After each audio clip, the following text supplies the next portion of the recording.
আমরা আলোচনা করব অভয়ারিষ্ট নিয়ে। অভয়ারিষ্ট একটা রিষ্ট প্রিপারেশনের মেডিসিন। এটা মাল্টিপল রোগের ক্ষেত্রে অ্যাপ্লিকেশন করা হয়।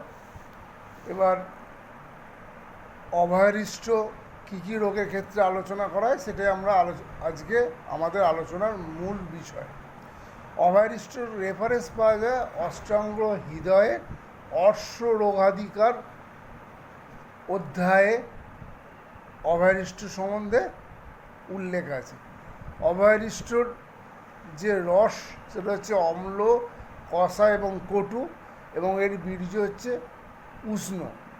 এটা সাধারণত বাত কফ শমন এবং বাত অনুলোমন হিসাবে কাজ করে। এর মেন ইনগ্রেডিয়েন্ট হচ্ছে আমলকি এবং হরিতকি।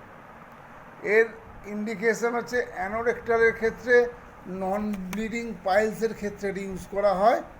এছাড়া abdominal distension, non ulcer dyspepsia, anorexia, constipation, hiccup, worm infestation, splenomegaly, এছাড়া লাম্বার ডিস্ক ডিজিজের ক্ষেত্রে ইউজ করা হয়।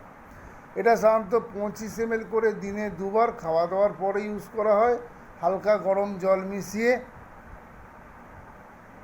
আর এটা অভয়ারিষ্ট মেন ফাংশন হচ্ছে এটা পেরিস্টালটিক মুভমেন্টে হেল্প করে, ইভাকুয়েশন বা স্টুল ক্লিয়ার করতে হেল্প করে, এবং এটা ইন্টেস্টিনকে রেজুমিনেট করতে হেল্প করে। আজকে আমরা অভয়ারিষ্ট নিয়ে আলোচনা করলাম। আস্তে আস্তে আরও অনেক হার্বস এবং অনেক মেডিসিন নিয়ে আমাদের ডিসকাস হবে।